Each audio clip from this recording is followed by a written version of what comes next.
अभी यूपी उपचुनाव की तारीख नहीं आई है, लेकिन दोनों गठबंधनों ने चुनाव के लिए अपनी कमर कसनी शुरू कर दी है। बीजेपी के राष्ट्रीय संगठन महामंत्री बीएल संतोष हार की समीक्षा के साथ साथ इन 10 सीटों की तैयारियों का जायजा लेने में जुटे हैं। तो संसद का सत्र खत्म होते ही अखिलेश यादव लखनऊ में इन चुनाव के लिए अपने दफ्तर में जम गए हैं और उपचुनाव में सीटों और कैंडिडेट को लेकर अपने संगठन और नेताओं से फीडबैक लेना शुरू कर दिया है। वहीं मुख्यमंत्री योगी आदित्यनाथ के लिए इन 10 विधानसभा सीटों के उपचुनाव में जीत उनके सियासी भविष्य के लिए बेहद जरूरी है, क्योंकि अगर इन सीटों पर बीजेपी चुनाव हार जाती है तो फिर मुख्यमंत्री योगी आदित्यनाथ पर सवाल उठने शुरू हो जाएंगे। वहीं अखिलेश यादव अपने लोकसभा की जीत के मोमेंटम को इस उपचुनाव में भी बनाए रखना चाहेंगे, क्योंकि 2027 में उत्तर प्रदेश का विधानसभा चुनाव उनके लिए जीवन मरण का चुनाव होने वाला है। 2024 के लोकसभा चुनाव में 80 लोकसभा सीटों की ज्यादातर विधानसभा सीटों पर सपा और कांग्रेस गठबंधन ने जीत दर्ज की है। यूपी की इन सीटों पर उपचुनाव: फूलपुर विधानसभा सीट, मझवा विधानसभा सीट, मीरापुर विधानसभा सीट, मिल्कीपुर विधानसभा सीट, करहल विधानसभा सीट, कुंदरकी विधानसभा सीट, गाजियाबाद विधानसभा सीट, कटेहरी विधानसभा सीट, खैर विधानसभा सीट, ऊंचाहार विधानसभा सीट। उपचुनाव वाली सीटों का जातीय गणित: सभी सीटों के जातीय गणित में है भिन्नता। मिल्कीपुर दलित बाहुल्य सीट है,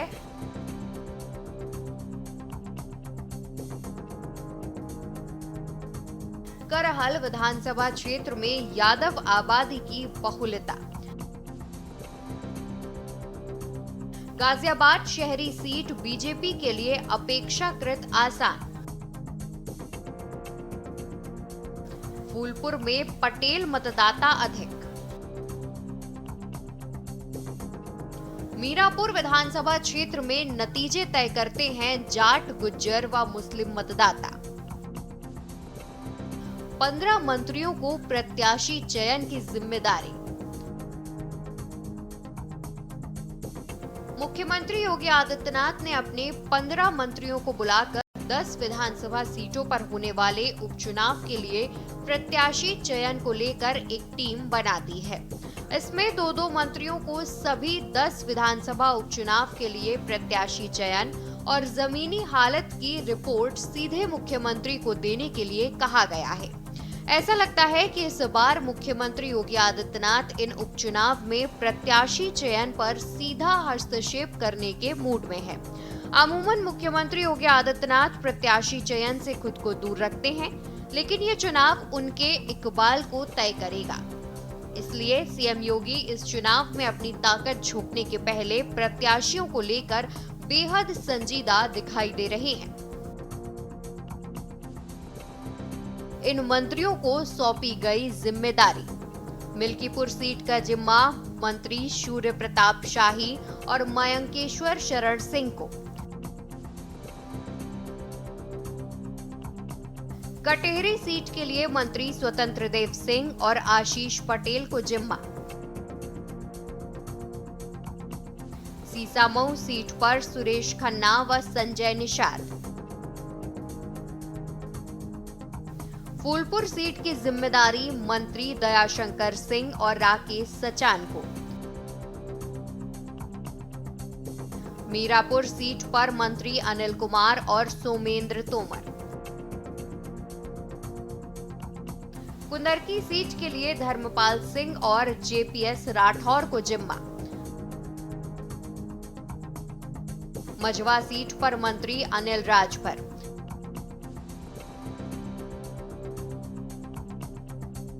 गाजियाबाद सीट पर मंत्री सुनील शर्मा,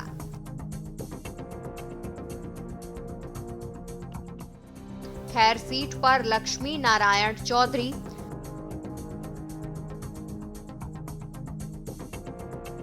करहल सीट का जिम्मा मंत्री जयवीर सिंह को सौंपा गया। एनडीए बनाम INDIA का संग्राम। उत्तर प्रदेश की 10 विधानसभा सीटों पर होने वाले उपचुनाव को लेकर हलचल तेज हो गई है। इस उपचुनाव को यूपी चुनाव 2027 का सेमीफाइनल के तौर पर देखा जा रहा है। ऐसे में इंडिया गठबंधन अपनी पूरी ताकत के साथ चुनावी मैदान में उतरने की योजना बना रही है।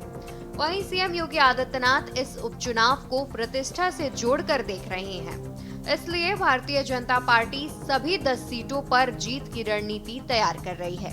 सीएम योगी ने मंत्रियों की कमेटी बनाकर उन्हें विधानसभा सीटों पर जीत की रणनीति तैयार करने के निर्देश दिए हैं। सीएम इन सीटों पर जीत दर्ज कर पार्टी में अपनी छवि को मजबूत करने की कोशिश करेंगे। वहीं लोकसभा चुनाव में भाजपा को पछाड़ने के बाद विधानसभा उपचुनाव में जीत दर्ज कर विपक्ष अपना प्रदर्शन बरकरार रखने की कोशिश करेगी। हालांकि उपचुनाव को लेकर विपक्षी गठबंधन इंडिया के सहयोगी समाजवादी पार्टी और कांग्रेस के बीच सीटों को लेकर दावेदारी शुरू हो गई है। गठबंधन में अहमियत की जोर आजमाइश। उपचुनाव में विभिन्न दल गठबंधन में अपनी स्थिति साफ करने की कोशिश में हैं। एनडीए की तस्वीर भी इस उपचुनाव के जरिए बनती बदलती दिख सकती है।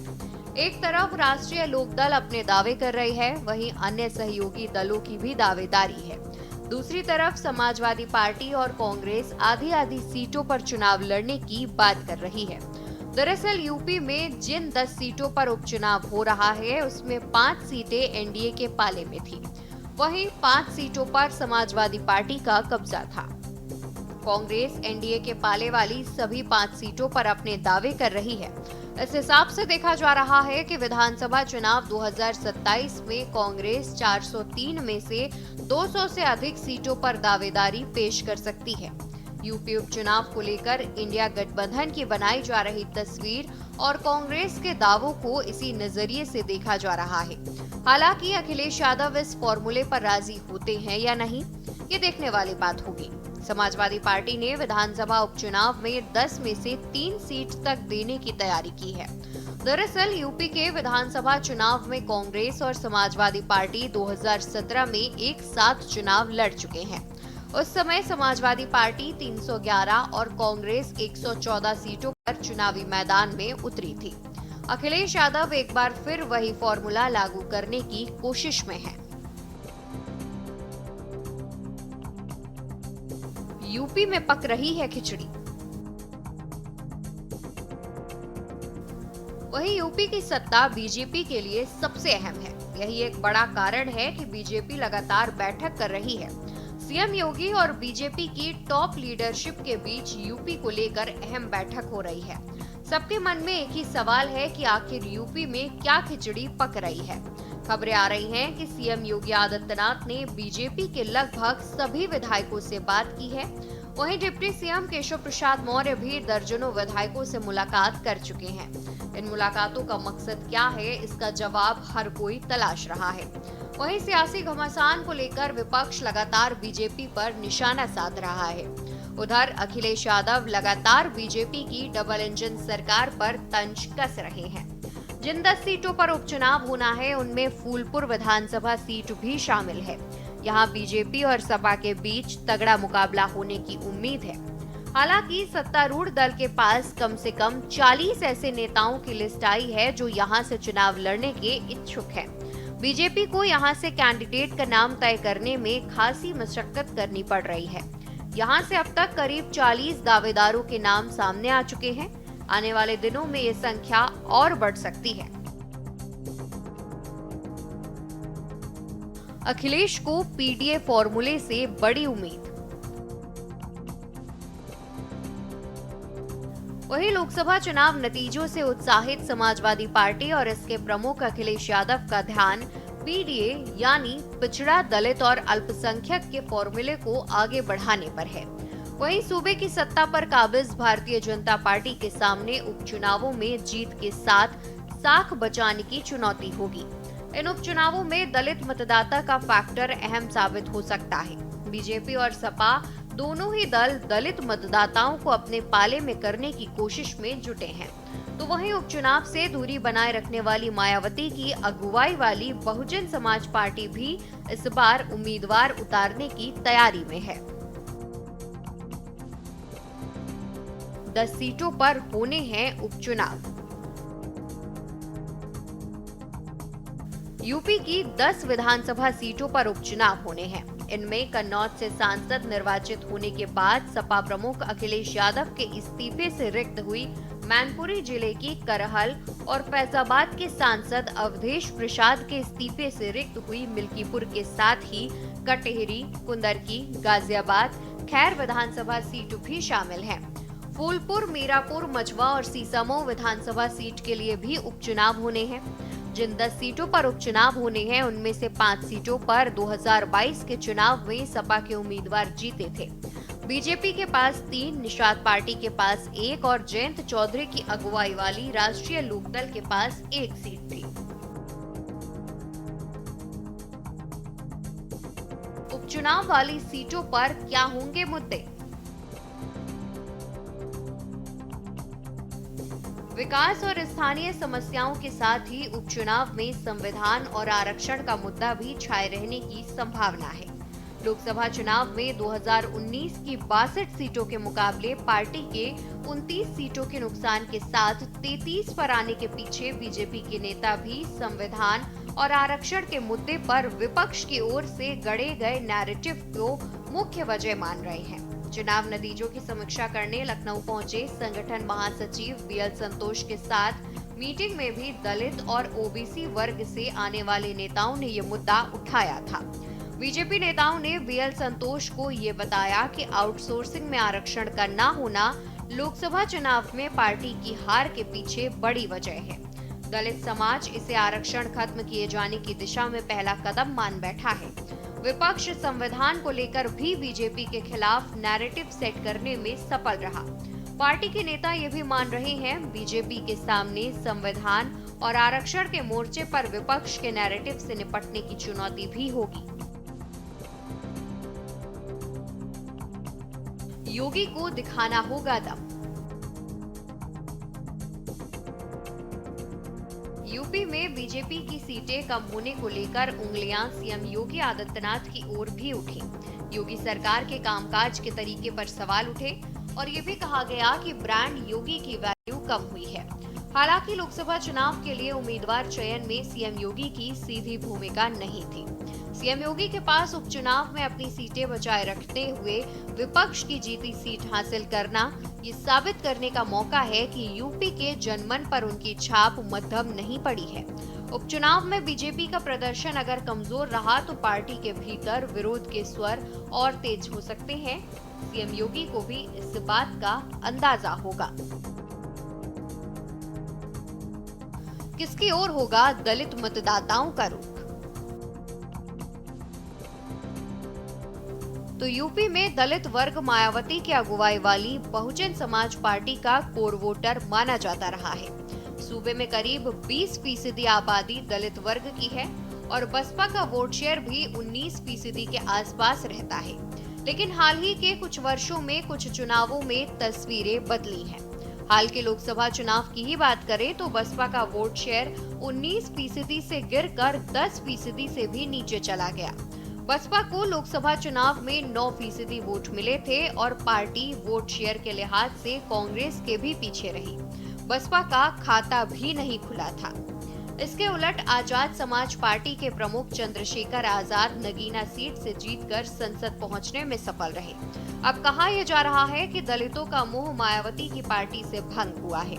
नगीना में जहां दलित नेतृत्व का विकल्प था, दलित मतदाताओं ने वहां उसे चुना और बाकी जगह भी मायावती से छिटका। ये वोट बैंक सपा और बीजेपी में बंट गया। बीजेपी के नेताओं ने खुद समीक्षा बैठक में ये कहा कि दलितों ने पार्टी को वोट करने से परहेज किया। ऐसे में देखना होगा कि दलित मतदाताओं का रुख उपचुनाव में किधर रहता है।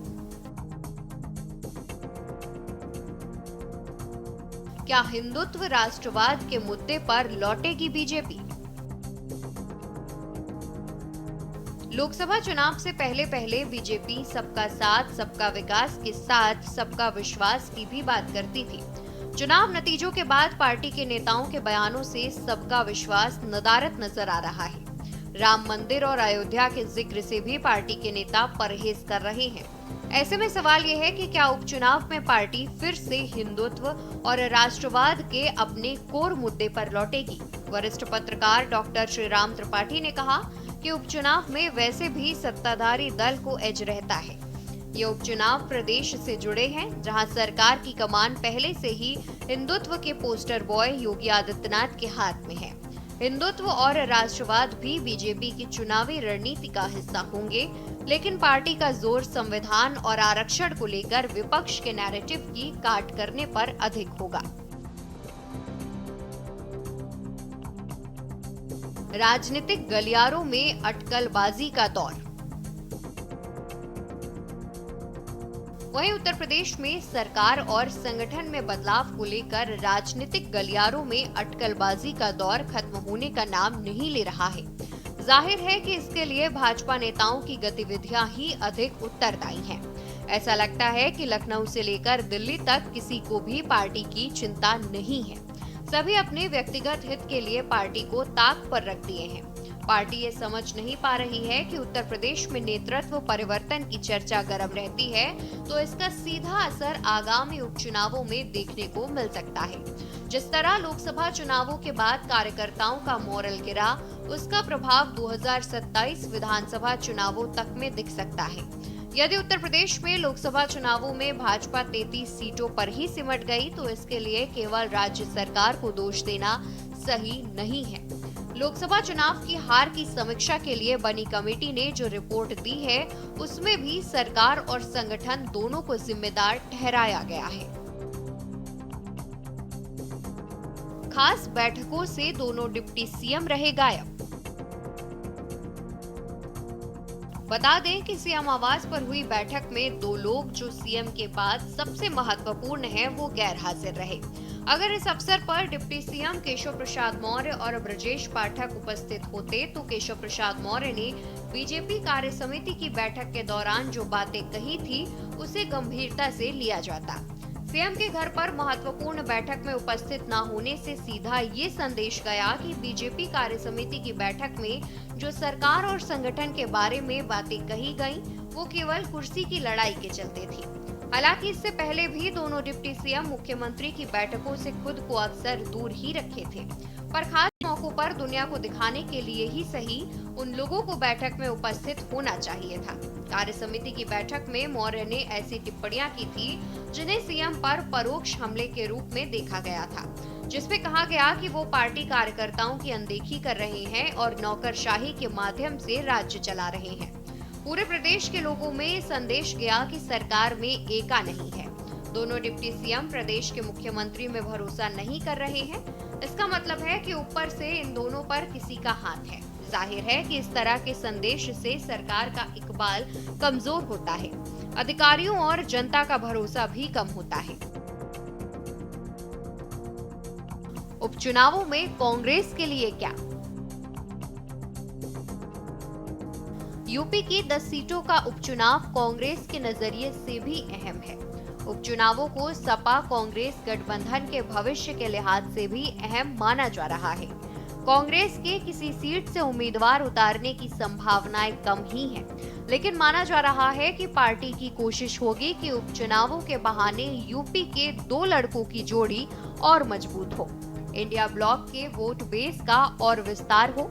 2019 के लोकसभा चुनाव में महज 1 सीट ही जीत सकी कांग्रेस हाल के चुनाव में 6 सीटें जीतकर उत्साह से लबरेज है। स्पेशल डेस्क के न्यूज इंडिया।